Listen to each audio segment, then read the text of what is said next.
Hey everybody, welcome back to another episode of Coast to Coast on the Her Hoop Stats Podcast Network. I'm Crina Mustafa alongside Calvin Wetzel, and we are continuing with our WNBA season previews. We're almost at the end. The season's almost here, but we got a lot to get through. We're going to talk Sparks today. We're going to talk Chicago Sky, and then we're going to end off with the Washington Mystics. Cal, are you ready? Yes, we have actual basketball games to talk about, preseason games, including one that you were at that I can't wait to hear about. So I'm so ready. Yeah, we do have games to talk about, and let's start with the one that I was at, the WNBA Canada game in Edmonton, Alberta, where as we're recording, I still am, and I'm leaving today, and I'm very excited to get out of here. But the game itself was awesome. The LA Sparks faced off against the Seattle Storm. It was the NBA Canada announced that it was a sellout. There was like 16,655 fans at the game, and you could honestly like really feel it when Kia was announced. The crowd like erupted, like they loved their little hometown kid. They were like really hyped for a lot of other players too, and I know they talked a lot about how it was a neutral court because there's technically no home team, but as being there, like it was very obvious the crowd was pro Sparks as they should be, because I mean it's not going to be fully neutral, especially if you have a Canadian on one of the teams. So I mean, they could say it was neutral all they wanted, but it was definitely a pro Sparks crowd. They also loved Cameron Brink. So whenever she had those big blocks, that big three that she hit too, like the crowd just went nuts. It was a great atmosphere, and got to talk a lot to like Noel Quinn, Kurt Miller before the game. Kurt kind of just talking about like his special relationship with Kia, finally being able to coach her after coaching her aunt and her sister in college and trying to recruit Kia before she ultimately chose Gino and UConn. And so it's kind of come full circle. That's kind of what we landed on in the press conference when he was talking about that. So really exciting. It was really cool. And I think we saw the LA Sparks won their matchup against Seattle. And just as an aside before we dive into the Sparks, to see Skylar playing again in person, like that was her first game back from her pregnancy. And so that was really cool to be there and witness that.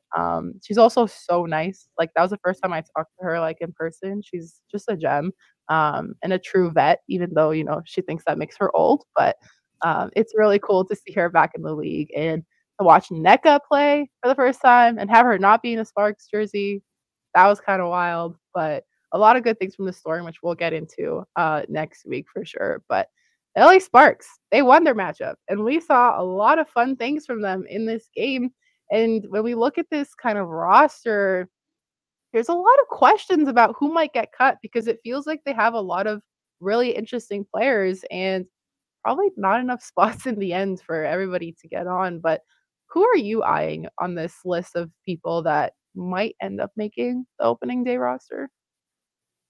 First off, you put out so much good content for that game, by the way, and I loved it. So everybody should go on your Twitter and on Canada Basketball. Go check that out. But in terms of the roster, I'm not sure, but it sort of feels like there's basically one spot for 6 players. That's not necessarily true. This is one of those teams where usually the guaranteed contracts are probably going to make the roster. This is one of those teams where you don't even know for sure because of the cap space that they have. But if the 6 guaranteed make it, then you look at Monique Billings, obviously gave a 6-figure contract, seems likely to make it. Lasia Clarendon, Lexi Brown, big parts of this team and worked really well in the system last year with Kurt Miller. Feels like they probably have a little bit of a leg up. And then, of course, Cam Brink and Rickea Jackson, obviously your lottery picks are going to be part of the team. If they keep those guaranteed players, that adds up to 11. That leaves you with one spot, and you have 6 players fighting for that one spot. All 6 of them played in that game, and that's going to be really exciting to follow. They got one more preseason game later this coming week to sort it all out. But that's going to get really competitive, I think. And I'm not going to pretend I have any idea which one of those 6 is going to make it. I don't. Yeah. I also don't even know for sure if it's going to be those first 11. I might be wrong about that. But that would be my best guess, would be those 11 and then one of those last 6. And that's something that Kurt mentioned in the presser. He was like, this team has a lot of really good players who, no matter what happens, like are still professional. They still deserve to be on a team, and they're going to have to make a lot of really tough cuts when it comes to making those decisions. So Sparks got a lot of decision making on their hands, and luckily we're not in those positions because we don't have to make those decisions. But we could talk about how fun they looked. Just the game itself, like Azuri, I think, yeah, she's going to be out for a bit, so it'll be interesting to see how they kind of end up playing these matchups. Might have to go a little bit smaller. But let's talk about Cam and Rukia because they looked great. Both of them really. Like I mentioned a little bit about Cam. She attempted a 3 in the game, and the first thought, she didn't make it, but it was close. And then the first thought that I had was, Cal and I literally talked about this on the pod about her taking more threes in the W. And then she took another and she made it. And I'm so happy. She was so happy. Like her energy all night was just great. She got a couple of really big blocks. I mean, that's what she does. That's Cameron Brink. She gets the blocks. She's just, and Kurt mentioned, because I asked Kurt after the game about like Cam's performance, and he said like at halftime they asked her to be way more aggressive and way more assertive, and that's what we saw from her. And so he's very high on her and her ceiling, and I think we got a little bit of a taste of that. But what did you think about Cam's performance?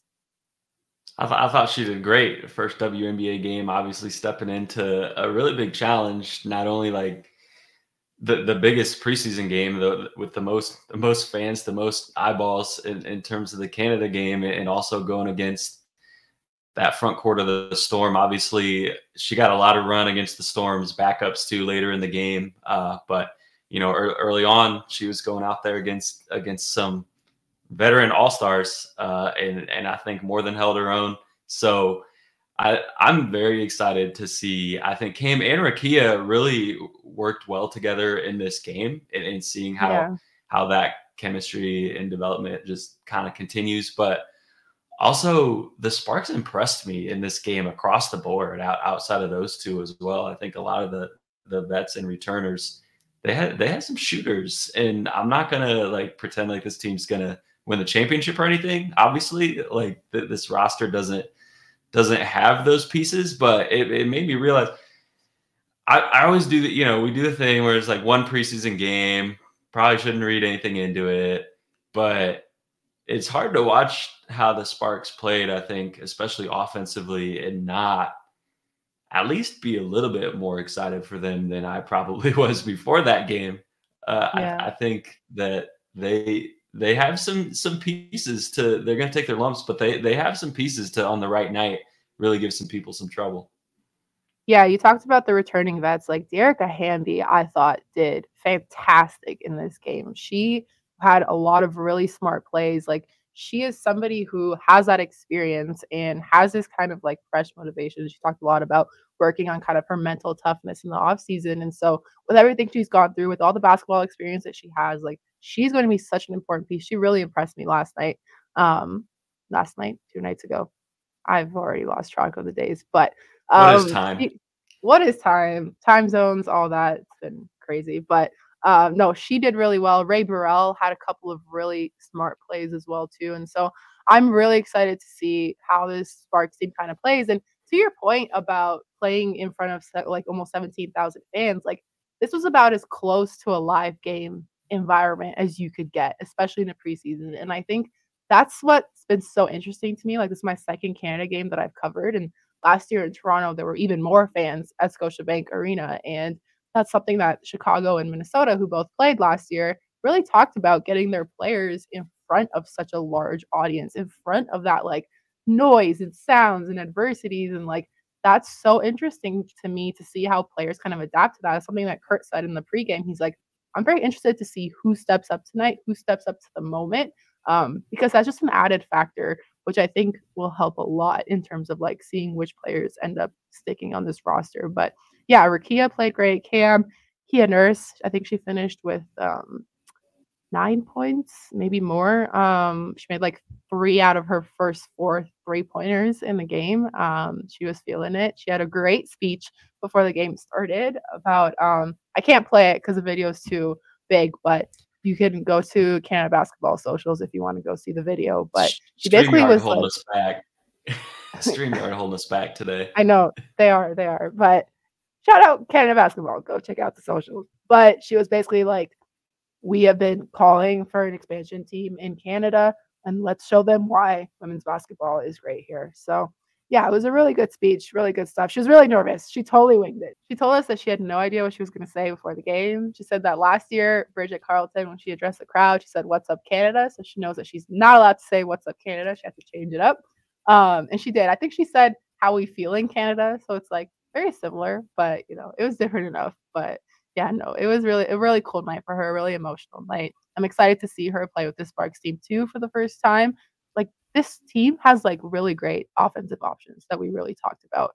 You have Kia, you have Hamby, Lexi Brown, who was knocking down a bunch of shots in that game too. Like you cannot leave her open. We've talked about Lexi being like one of the most underrated shooters in the league, and she's out to get hers this season, especially after being out last year. So as long as this team is healthy and as long as like, I don't know, we'll see what happens with the final roster decision, but they're fun. They might not be, who knows if they'll make the playoffs, who knows if like they'll be like, they're probably not will be the contender like we talked about, but they're going to be fun to watch and they're not going to be an easy team to play against.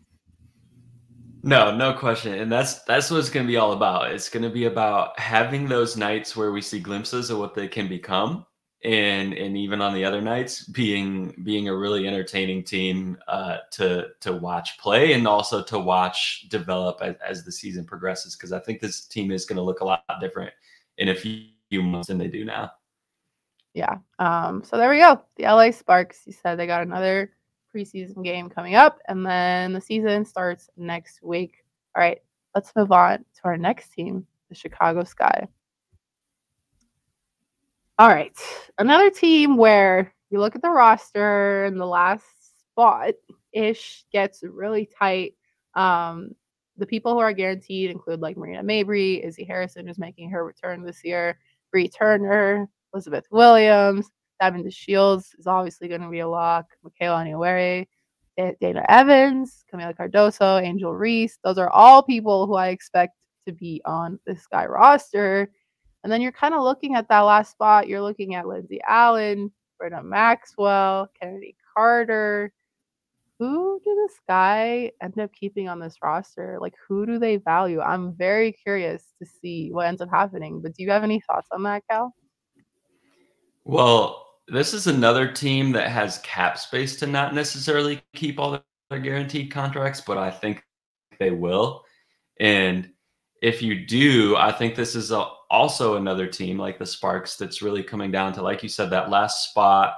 I actually think Kennedy Carter and Lindsay Allen might both have spots, especially with how they played in that preseason game against the Lynx, which we can talk about. They both played really well, I think, especially offensively off the bench. And when I look at this roster, there's only 14 players here, so they don't have to make as many cuts as the Sparks do.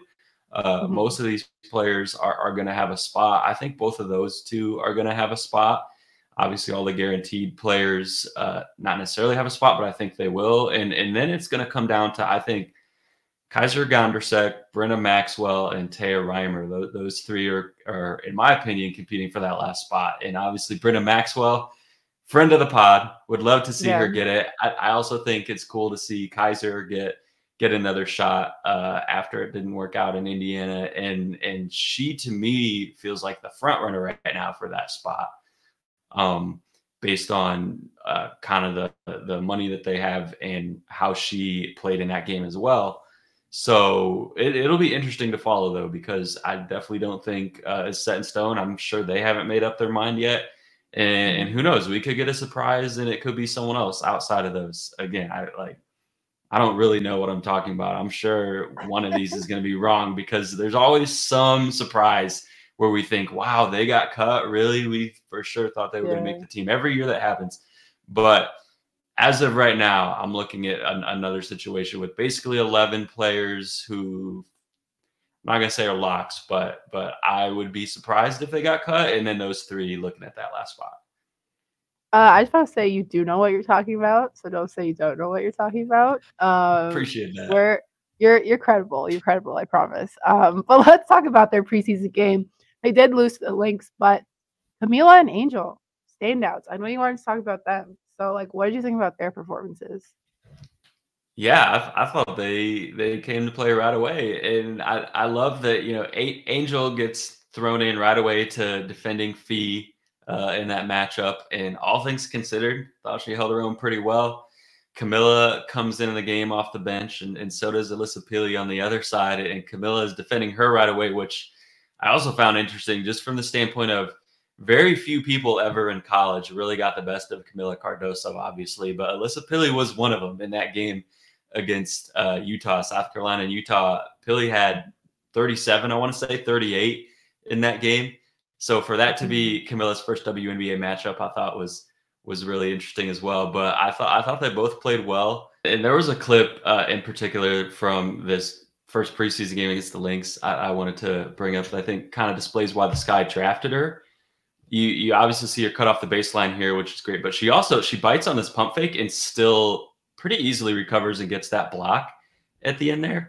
And to me, that perfectly displays like sometimes a rookie's gonna bite on pump fakes, sometimes they're gonna get got, but she has the length and ability to move at 6'7" to compensate for that, even right away early in her career, and to defensively make up for maybe some of her own mistakes, maybe some of her teammates' mistakes. And so I think that's going to be something that the Sky are going to benefit from very early on in her career, as she continues to develop. So I loved what I saw from her and from Angel, both on the defensive end, and they're only going to continue to get better.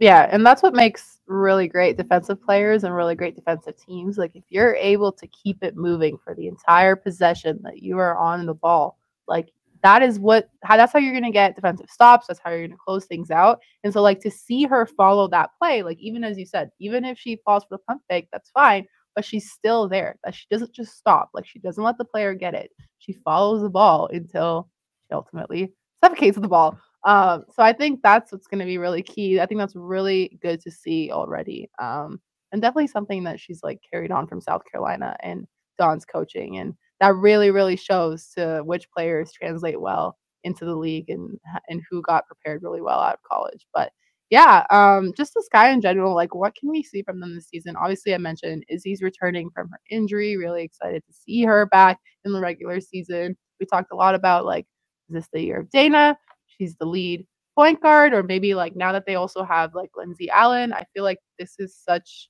a good opportunity to have like two really good guards leading this team. But just kind of your thoughts overall on that and what direction we can see from the Sky.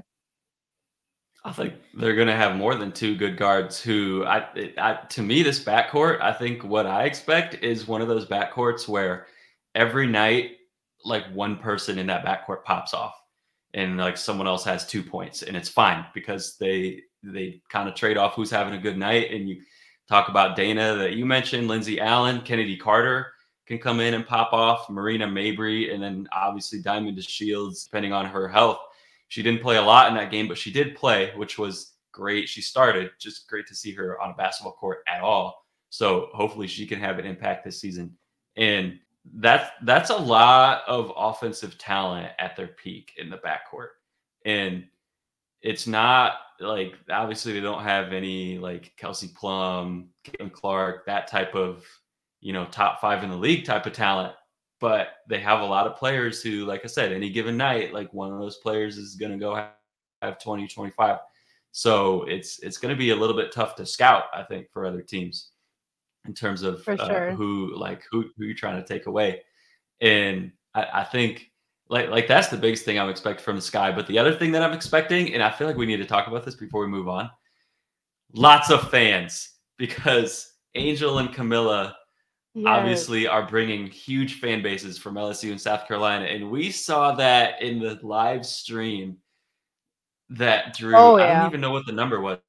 I keep seeing different numbers everywhere. So I saw the final numbers was 173,000, and I think it peaked at like 200,000. So shout out Allie on Twitter, because shout out to your arms, shout out to your like charging block or whatever you used to do that for the whole game. Like, yeah, But yeah, I think it was like 100. It finished with 173,000 viewers. That on Twitter on an Yeah. iPhone, like that. Imagine like there are games on actual TV in the last several years that draw that amount. Like it's to me, this needs to be a wake up call for the league. And I think it was because I saw that the league, so they previously had 4 games scheduled for League Pass from the preseason. They had the Canada game, obviously, the 2 Fever games, because of course everyone loves Caitlin Clark, whatever. And then they had the Mercury Sparks game. I don't know why that one was one of them. The one coming up this week. And now they just added a 5th one. They added the next Sky game against the Liberty as a League Pass game from the preseason. So obviously the league has heard these concerns and is taking steps, which tells me like they could have done this the whole time. I don't know why we didn't do this from the beginning. I don't know why these other preseason games still aren't on League Pass. It feels like all of them should be, but I think it just shows you the growth of women's basketball and how fast it's happening. It's happening so fast that the league doesn't even know how to keep up. They're like, it's just such an exponential pace, and they're trying to figure out on the fly like how they adjust. And all of a sudden, last minute, they decide, all right, we're going to put a game on League Pass they weren't going to. Like this is all just happening on the fly, and they're figuring out this growth. But it's a great problem to have. It's so cool to see it just take off at rocket speed like this. Yeah, and like we went from having no preseason games broadcasted to like now having at least half of them. So yeah, it's an interesting dilemma. Shout out to Ali. And I actually, on your note of the Chicago Sky having more fans, like I do want to shout out Connor Moore, who's on socials for the Chicago Sky. He's continued to do such a great job with just engaging with the fans, like getting those posts out, making sure that fans like are staying like informed and they know what's going on, and that they're like, just connecting, because like that's so important to have that connection between teams and their fans, like especially now when there's like so much growth. I think like you think about the amount of followers that these team accounts have gotten since draft night, like it's crazy, and it's like a crazy amount of growth happening. So shout out to Connor and shout out to all the other social media managers who are doing their best to keep up with the growth of the audience. But it's pretty cool. It's pretty cool to see. And we'll see how the Chicago Sky do this season, but we know that they'll have a very loyal fan base for sure. All right, let's move on to the Washington Mystics, our last team this week, and preview them. They are like very intriguing to me because this is the one team where I don't really think I know what their direction is this year. And Cal, maybe if you have an idea, you can go ahead. But I think my first question is, who do you want to see make this roster? Because this to me feels a little bit more like, who are they actually gonna like keep when it comes to opening day? This one's a lot tougher to figure out for me, I think, than the first 2 were. And so I don't know, but in terms of who I want, the player that you wrote in your notes is someone that I would love to see as well. DD Richards. I feel like maybe we could call DD a friend of the pod. Yeah, that works. That works for me. She right? Yeah, she's been on our friends pods before. And I think DD deserves a spot in this league. I was interested to see, this was not one of the preseason games on League Pass, nor is it on Synergy. So I haven't been able to go back and watch, but just like looking through the box score, obviously, even in a preseason game, like if you got your dogs healthy, you're going to start them. You're not going to bench like Ariel Atkins, Brittany Sykes, whatever. But in preseason, what's more interesting to me looking at the rotations is like who plays a lot of minutes off the bench or in the second half and who doesn't. And Dee played 18 minutes and Julie Van Loo played 19 minutes, which was their 2 highest minutes off the bench. So that tells me that they are trying to get a long, hard look at those 2 players. And I honestly think it'd be cool to see Van Loo in the league too, after what she's done overseas. So hope both of those players make it. But in terms of their direction that you brought up, this year, it's another team that I feel like is probably going to be sort of feeling it out. I don't think they're a playoff team, but I think they have they can go in a positive direction. This isn't like a team that's going to be stuck in the mud or anything, because when you look at next year's contract, you have Ariel Atkins, Brittany Sykes, Shakira Austin, all still signed next year. Aaliyah Edwards, if of course signed on her rookie deal, if she turns into something, which I think we both She will. think she will, coming from Canada, and she, Yes. by the way, played great in this preseason game. Again, couldn't watch, so I'm relying on the box score. But I know she got whacked in numbers, the nose again. So I was like, this girl, she can't catch a break. I mean, she can catch a break. She's been breaking her nose, but like she can't catch a break and getting hit in the face. So please, Aaliyah, just stop hitting her. Please stop hitting Aaliyah in the face. Like, that was a yeah, high I level felt pun on your part. I appreciate that. literally on the fly. I just thought of that, but maybe those are the best ones, the ones that I don't plan.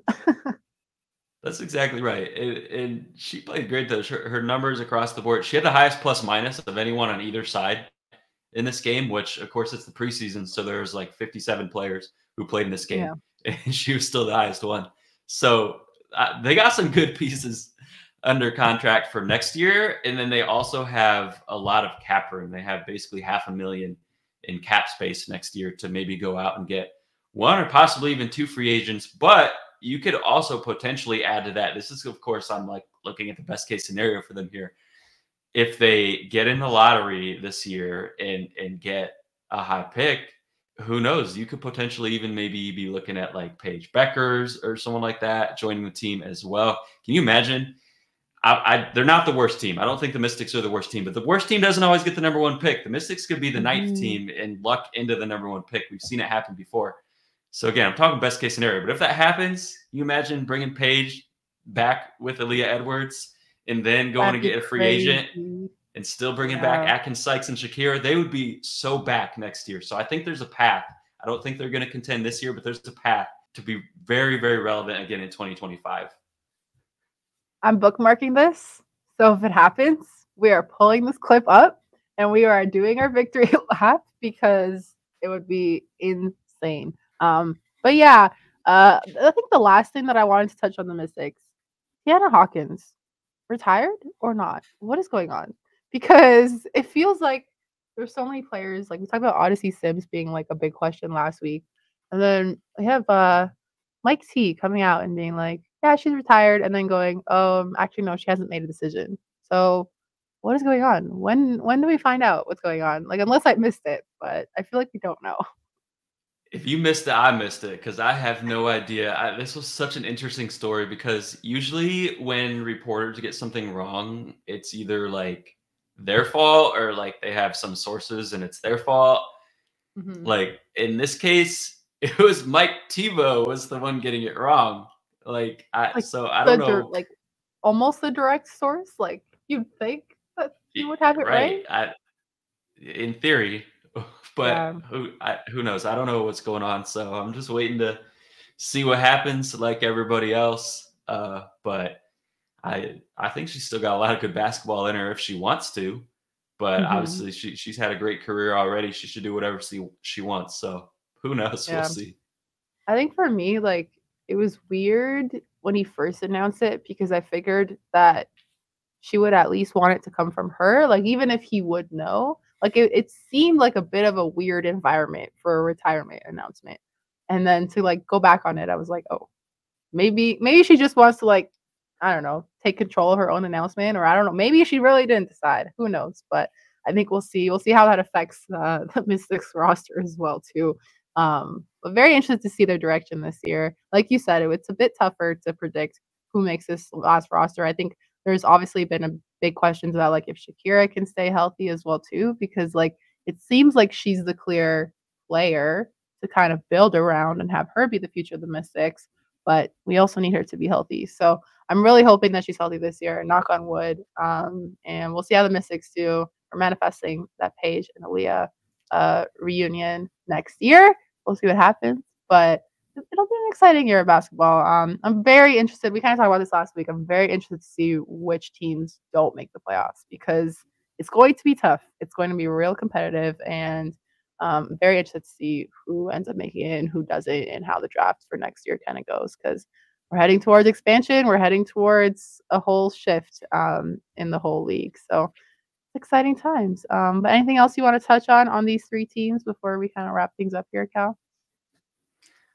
I think we hit it. I think I'm just excited to watch all of them develop because none of these three teams, I don't think now, we're kind of going in order of these previews. We started with the Aces. So clearly there's a theme. Now we're on the teams that are not going to be competing in the Aces tier, but they're going to be competing a lot with each other to try to position themselves to develop their young talent and be good in 2025 and beyond. So that's going to be the biggest story to follow, I think, with this tier of teams, and I'm excited to follow it. For sure. And make sure you catch the rest of our previews next week. I believe that will be our last set of previews before the season officially starts on Tuesday, May 14. We're finally almost here, which is kind of crazy. So thanks for tuning in with us with our previews so far. They've been doing great. Hopefully you've been enjoying them. You can follow us on social media at Her Hoop Stats. Make sure you're sub to the podcast network and subscribe to Her Hoop Stats on YouTube. You can follow myself at Crina MM, Calvin at C Wetzel 31. Thanks for tuning into Coast to Coast, and we will see you next week.